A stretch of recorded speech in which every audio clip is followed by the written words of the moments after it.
आज हम देखते हैं अगर किसी के घर लड़का पैदा हो या बेटियां पैदा हो, बेटियों में तो कम, मगर लड़कों की पैदाइश के मौके पे लोग बड़े नाच गाने किया करते हैं, बड़े टैक्स पार्टी किया करते हैं, बड़े तरह तरह के मेवा लोगों को खिलाया करते हैं।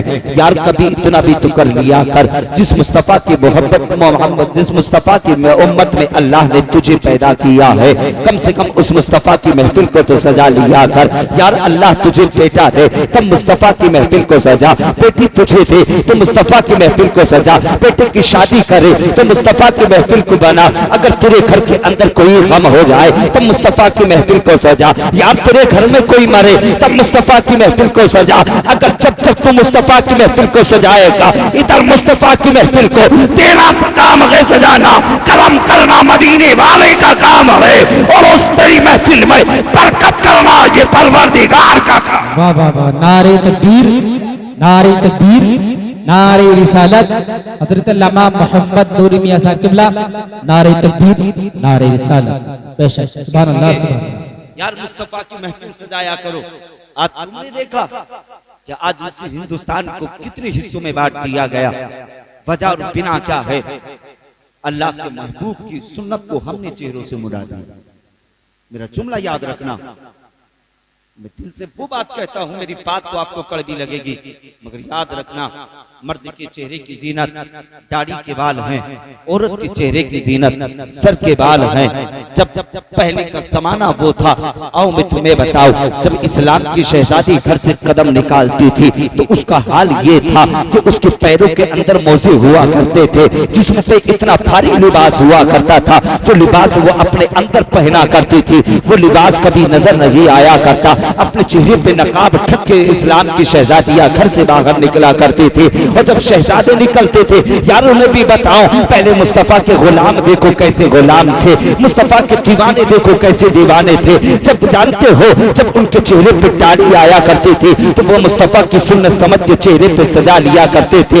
रास्ते से गुजरते थे तो गैर उनको सलाम किया करते थे। इस्लाम की शहजादियां निकलते थे तो लोग गैर मुस्लिम की बेटियां कहते थे। अगर कोई पूछता था कि जरा इतना तो बता दे कि जिसके बदन पे इतना भारी लिबास है, जिसके सर पे इतना भारी दुपट्टा है, न जिसके किसी हाथ नजर आते हैं, न पैर की उंगलियां नजर आती हैं, न जिसका चेहरा नजर आता है, ये कौन जा रहा है? तो जवाब मिलता था ये कोई और नहीं, नबी की शहजादी फातिमातुल ज़हरा की कनीज जा रही है। तो वो तो इस्लाम की शहजादी फातिमातुल ज़हरा की कनीज को देख करके अपना लिबास बदल लिया करती थी।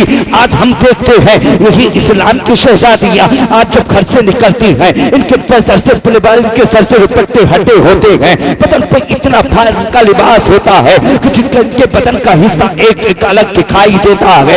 यार की कमियां किसकी है? ये कमियां हम ही की तो है, इसलिए या तो कमी भाई की होगी या कमी बाप की होगी। इसलिए अगर भाई अपनी बहन को बाहर जाने से मना करता तो बहन घर से बाहर कदम न निकालती। बाप अपनी बेटी को अगर भारी लिबास ना करके देता तो बेटी हल्का लिबास ना पहनती। या तरबियत देना ये बाप के रात में होता है।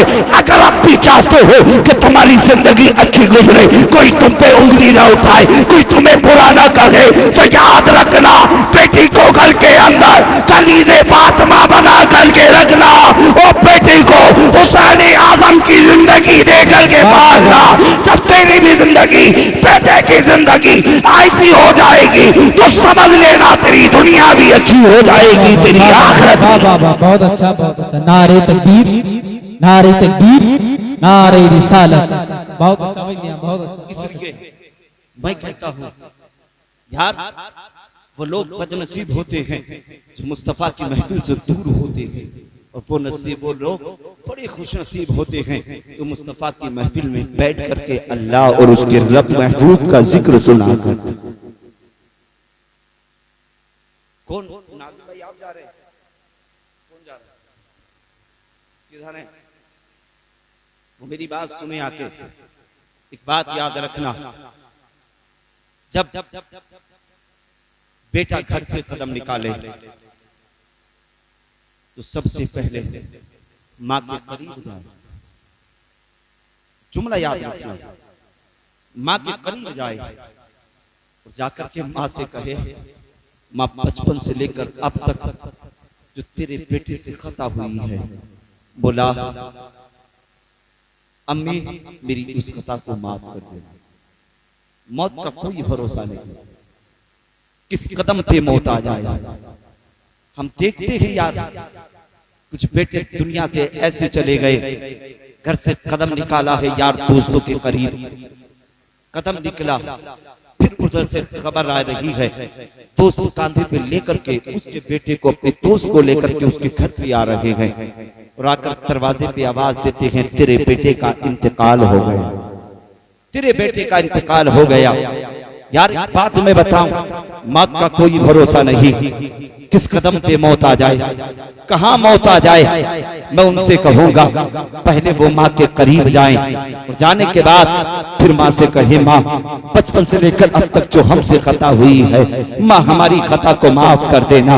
फिर अपने माँ के हाथों को चूमे, माँ के आंचल को अपने सर पे रखवाएं, फिर माँ के कदमों का बोसा ले, फिर बाप के करीब जाए और जाकर के कहे अब्बा कोई हमसे खता हो गई हो तो हमारी खता को माफ कर देना। फिर बाप के कदमों का बोसा ले। इसलिए आका फरमाते हैं माँ के कदमों के नीचे जन्नत है और बाप जन्नत का दरवाजा है। इधर जब तुम माँ के करीब जाएगा, माँ तुझसे राजी होगी, तुम माँ से राजी होगा तो मदीने वाला आमना का लाल तुझसे राजी होगा। जब मुस्तफा चाने रहमत राजी होंगे तो उसका परवरदिगार राजी होगा। घर से तू कदम निकालेगा, तेरी माँ रब की बारगाह में आंचल फैला करके दुआ करेगी, ए परवरदिगार आलम मौला आज मेरा बेटा, आज मौला मेरा बेटा घर से कदम निकाल रहा है मौला दूसरी देश के लिए। ए मौला मेरे बेटे को कदम पे, मेरे बेटे को हर कदम पे सलामत रखना। ए परवरदिगार आलम मेरे बेटे की हिफाजत करना तेरा काम है मौला, दुआ करना मेरा काम है। बाप घर से कदम निकालेगा और जाने के बाद मस्जिद में जाकर के खुदा के आगे सर को रखेगा और मौला की बारगाह में दुआ करेगा। ए परवरदिगार आलम आज एक बेटा पाप से जुदा हो गया है मौला, मेरे बेटे की जिंदगी को सलामत रखना, मेरे बेटे की उम्र में बरकत अता फरमाना। ए मौला जिस नियत से बेटे ने कदम निकाला है घर से मौला उसके कारोबार में बरकत अता फरमाना।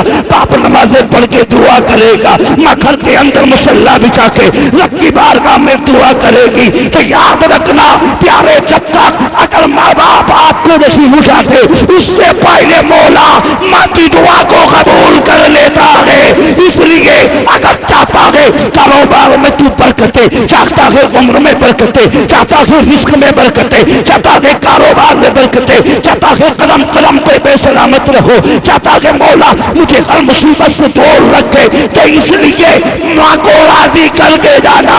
और जब तेरी हाजिरी आमना के लाल के दरबार में हो तो मुस्तफा की सुनहरी चाबी को पकड़ करके की बारगाह में अर्ज करना, वो परवरदिगार आलम जिस बाप को मैं घर छोड़ के आया हो, जिस बाप माँ को घर छोड़ के आया हो, जिस भाई को घर छोड़ के आया हो, जिस बहन को घर छोड़ के आया हो मौला, जिन रिश्तेदारों को छोड़ के आया हो मौला, तेरे महबूब के दरबार में आकर के दुआ करना मेरा काम है और मौला दुआ को कबूल करना ये तेरा काम।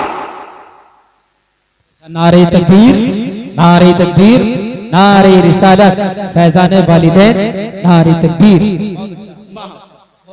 बड़ी अजीम दौलत का नाम है।